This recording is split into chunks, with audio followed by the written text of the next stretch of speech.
Salut les amis, bienvenue dans cette nouvelle vidéo. Aujourd'hui, je vais vous parler d'une technique que j'utilise pour maîtriser mes finances. Aujourd'hui, on va parler de budget. Pourquoi c'est important? Parce qu'en tant que... c'est toujours important de maîtriser son budget, de maîtriser ses finances et de ne pas être surpris. Restez, vous allez voir que cette technique m'a permis de m'a sauvé. Et quand je ne l'ai pas utilisée, ça m'a coûté 6 000 €. Donc, je voulais... Écoutez bien. Donc, on était parti en Espagne avec ma femme et mes enfants en vacances l'année dernière, en 2019. Donc, on est parti en vacances et du coup, on avait pris la voiture tranquillement. Mais avant de prendre la voiture, on est parti en Espagne en voiture, donc à partir de Toulouse. Donc, j'étais allé sur un site, j'avais regardé, je me disais, bon, je vais louer une voiture. Je vais louer une voiture. Et je me suis dit non, trop cher, c'était 300 € de mémoire. Ouais, c'était 300 €. Il y avait un devis de 300 €, 400 € tranquillement pour faire pour à peu près une semaine de location d'une voiture tranquille avec les enfants. J'allais cliquer, puis je me suis dit non, je prends ma voiture, puis j'y vais, tant pis quoi. Je vais économiser et tout. Et je me suis écouté, on est parti en vacances, tranquille. Tranquille. On est arrivé, première semaine, on avait loué un Airbnb en Espagne, sur la Costa Brava. C'était hyper cool. On était à 3 minutes à pied de la plage, ça s'est bien passé. En plus, à côté, il y avait un Burger King. C'était top. Les enfants ont kiffé et tout, on a mangé et tout. On était arrivé un samedi après-midi et on repartait un samedi matin. Donc la veille, on était tout contents, on avait rechargé les batteries, on était au taquet pour la rentrée, on était top. Donc, on charge la voiture, on avait pris de l'huile d'olive, des cadeaux pour toute la famille et tout. Comme les blédards, quoi. On est là, on avait chargé le coffre. Mais bon, donc on y va, on prend la voiture, on démarre, on s'arrête pour prendre, on a acheté des petits trucs au supermarché. C'était un supermarché local, c'était un genre de Carrefour, quoi. Un genre de Carrefour. Donc, on s'arrête. Donc, on achète des trucs, on est content et tout. Bon, on se dit, on y va maintenant, il était 10 h. On commence à allumer le moteur, on démarre, on voit de la fumée qui sort. Moi, je ne dis rien, je dis bon, c'est pas grave. Mais intérieurement, j'ai commencé à transpirer. C'est chaud là. La voiture, elle commence à avancer. On entend le bruit, le moteur qui tousse, la fumée et tout. Les gens ont paniqué, tu vois. On voyait une fumée toute blanche. Je me suis dit merde, c'est la merde. Je me suis dit, allez, c'est fini. Donc du coup, la voiture n'avance plus, on n'arrive plus à accélérer. On a fait peut-être 3 km, on s'est arrêté, on a appelé la dépanneuse. Non, on a appelé notre assurance. Donc imaginez, jour du retour, samedi midi, les enfants, il y en avait un qui avait la gastro, qui était fatigué. On est en panne sur le bord de la route, on attend la dépanneuse. On appelle notre assurance met du temps. Donc déjà, on cherche le téléphone, on cherche le contrat d'assurance, le numéro de l'assurance. On appelle, heureusement qu'on avait un forfait qui prenait la France et tout. Donc, on appelle. Bon, ils disent qu'ils nous envoient une dépanneuse. Ils nous envoient une dépanneuse, la dépanneuse vient. On attend au moins 2 heures. 2 heures de temps, on attend. Donc, il était 14 heures. Heureusement qu'on avait des petits gâteaux, des petits trucs qu'on a donnés aux enfants. On attend. Je regarde sur YouTube comment démarrer la voiture. On attend. La dépanneuse vient. Elle essaie de faire démarrer le moteur, ça passe pas. Elle nous ramène dans un garage. On est en Espagne. Hein. Samedi après-midi, à partir de 15 h, il n'y a personne. Il n'y a personne. On était là. On fait ça, on regarde. On va dans un garage, il n'y a rien qui est fermé. Tout est fermé. Heureusement que le dépanneur était cool. Il nous a amené vers un garage qui nous a dit, bon, je vous ouvre, mais c'est 150 € pour ouvrir et regarder ce que votre voiture a. Donc, on a dit, OK, on n'a pas le choix de toute façon. Là, on peut te dire 2000 €, tu n'as pas le choix. Tu es en panne, tu es en galère dans un pays étranger. On appelle l'assurance. On dit, vous ne pouvez pas nous remorquer. Elle dit, non, on ne peut pas. Il y a assurance, il y a 0 km, la panne, hein, on vous remorque, mais pas en dehors de la France. Mais j'ai dit, mais on a un contrat européen. Il dit, non. Donc là, c'était ma première erreur. Ma deuxième erreur, vous allez écouter ce que je vais vous dire. Donc, on est parti, le gars a regardé, il dit que le moteur est foutu, c'est bon là, vous pouvez, poubelle, directement. Bon, on avait une 206, c'était une voiture qui était costaud, mais bon, elle était de 2000, donc elle avait à peu près 20 ans. Donc la poubelle. Donc là, je comprends pas, je parle pas espagnol, mais la façon dont la personne parle là, tu sais que c'est pas bon pour toi. C'est pas bon pour toi. Donc du coup, on a lâché 150 euros pour rien. Et en plus, on doit trouver, il y a deux solutions.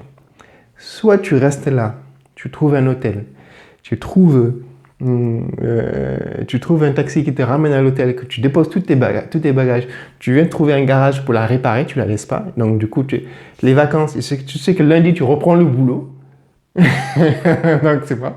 Du coup, tout le bonus là des vacances là, la détente, farniente là, c'était parti. C'était fini. C'est-à-dire tout le bienfait des vacances, c'était parti en une après-midi. Donc là, panique à bord, quoi. On fait comment? On fait comment?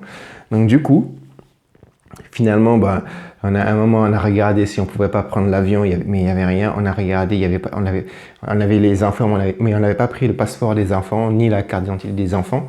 Donc grosse erreur. Et après, on est parti, bon, on a regardé, le gars était sympa, il nous a ramené près de l'aéroport pour savoir s'il y avait un vol, il n'y avait pas de vol. Et on a tilté, c'est là qu'on avait tilté qu'on n'avait pas les passeports des enfants, donc du coup, ils ne pouvaient pas voyager, donc c'était mort. Et deuxièmement, on n'avait pas on n'avait pas de voiture, on n'avait pas d'avion. Et le train qui y allait, c'était trop tard. Il fallait 30 minutes pour partir, il fallait prendre les billets et tout. C'était mort. Donc, soit, il y avait deux solutions.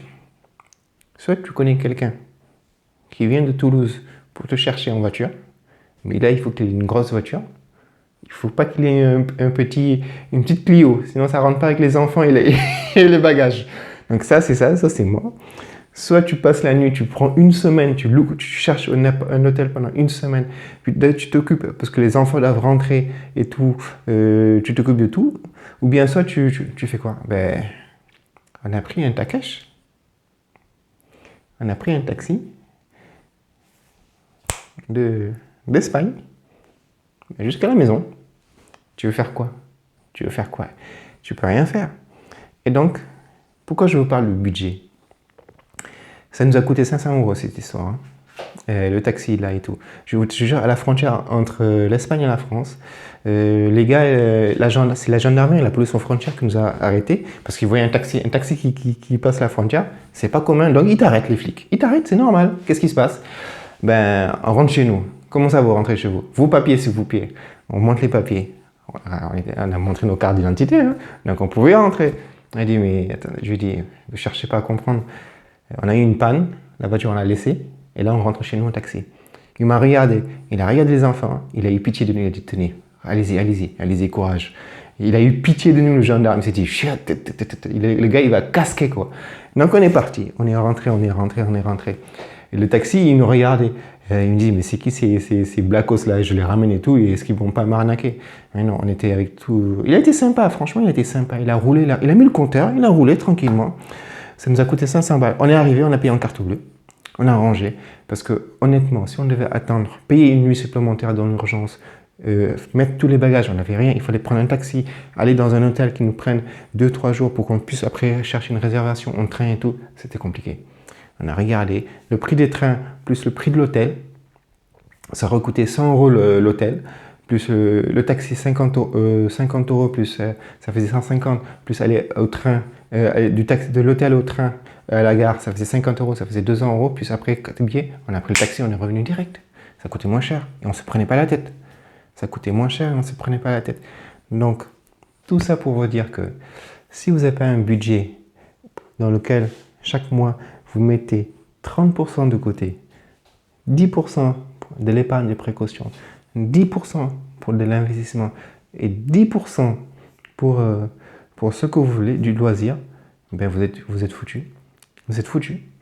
Donc, heureusement qu'on avait de l'argent de côté, on avait de la réserve, et c'est pour ça que c'est important d'avoir un budget qui est bien fait pour être serein en cas de pépin. Là, j'ai fait le con. Là, j'ai pas été stratégique. Je me suis dit, j'ai une voiture qui est âgée, donc je vais prendre une voiture de location. Je fais en vacances. Si jamais j'ai un souci, j'appelle l'assurance de la voiture de location, l'agent de location, et puis il me change la voiture. Là, j'ai pas fait ça. J'ai voulu tirer sur la corde. Donc, quand on a un budget, quand on a un poste de dépense pour loisirs, un poste de dépense pour épargne de précaution, quand on a un coup dur, un poste de dépense pour investissement, parce que épargner, c'est certes, mais si vous épargnez 10% de votre salaire, vous n'irez pas loin. Il faut investir une partie de votre épargne pour que ça se multiplie. Là, on avait investi et c'est l'argent de l'investissement qui a financé ça. Heureusement, on avait de l'argent on avait de l'argent de côté parce qu'on a un compte épargne. En cas de crise, il n'y a pas de souci. Donc, on a pris sur ce compte d'épargne de précaution pour payer le taxi. On l'a payé, c'est tranquille. C'est comme ça fait partie des aléas de la vie. On a toujours des accidents, on a toujours des merdes qui nous arrivent. Par contre, le compte investissement, il a permis de renflouer le compte épargne parce que quand vous sortez 500 €, même si vous économisez 10%, à moins que vous ayez un salaire de 5 000 € par mois, ben, si vous avez un salaire comme tout le monde, il faut du temps pour que ça se remette dans le truc. Non seulement ça nous a coûté 500 €, il fallait racheter une nouvelle voiture pour la rentrée. Oui, j'ai plus de voiture, donc il faut que j'achète une voiture. Donc cette histoire m'a coûté 500 € plus l'achat d'une nouvelle voiture, ça m'a coûté plus de 6 000 €. 6 000 €, et 6 000 €, si vous faites comment si vous n'avez pas... il faut les sortir, les 6 000 €. Donc, c'est important d'avoir un budget qui est bien fait, d'avoir des sources de revenus à côté qui vous permettent de sortir 6 000 €. Sinon, vous prenez un crédit direct. Et la rentrée, avec les impôts, la rentrée scolaire, et acheter une nouvelle voiture, c'est chaud. Hein. Franchement, c'est chaud. Donc, ayez un budget équilibré, ayez un budget dans lequel vous sortez 30% de votre salaire pour le mettre 1 en épargne, 2 en investissement et 3 en loisirs. Ça vous permet de supporter les aléas de la vie. C'est important. Il faut se faire plaisir. Il y a du loisir. On avait le compte loisirs vacances qui était là pour ça. Il y a eu le compte épargne de précaution qui a permis de passer cette galère. Et le compte investissement a permis de renflouer le compte épargne de précaution. Donc, c'est très important d'avoir un budget. Concrètement, pour ceux qui sont malades. Ceux qui sont malades, imaginez que vous soyez malade et que vous ayez une crise. Si jamais vous êtes obligé de prendre du congé sans solde parce que vous êtes fatigué, parce que vous avez une grosse crise et que vous n'êtes pas remboursé, vous êtes mal assuré et tout, mais le compte de précaution, il est là pour ça. C'est pour ça qu'il faut avoir un budget équilibré, un budget que vous suivez bien, ça vous permet de vous dépanner. Donc, je vous montrerai aussi comment je fais pour investir avec mon compte d'investissement, un compte d'épargne, un compte de loisirs. C'est très important. Donc, dites-moi vous comment vous auriez fait, quelle solution vous avez mis en place et si jamais vous avez des astuces, on les partage. On est là pour partager, pour s'aider, pour se donner des conseils. Parce que je pense que quand on a des astuces qui marchent, ben, il faut les partager. C'est pas parce que tu vas pas partager ton astuce que tu rendras moins. Non, la richesse, elle grandit que tu la partages. C'est comme la connaissance. La connaissance, elle grandit si tu la partages. Ça sert à rien de garder tout parce que c'est pas un gâteau. La richesse, c'est pas un gâteau. Si tu prends une part, ça diminue. Non, ça grossit. Plus tu partages, plus le gâteau va grossir. Logiquement, ça te paraît contradictoire, mais c'est ce qui se passe dans la réalité. Tu vas partager tes bonnes astuces, tes bonnes pratiques, tes bons conseils. Tu en auras encore beaucoup plus derrière. La valeur, elle augmente si tu la partages. Voilà. Donc, pouce bleu pour ceux qui ont aimé. En mettant 0 en commentaire pour ceux qui n'ont pas aimé ou bien qui auraient fait autrement. Partagez, commentez, puis j'aimerais avoir un retour d'expérience et dites-moi comment vous auriez fait. Ça m'intéresse. Allez, prenez soin de vous et puis courage.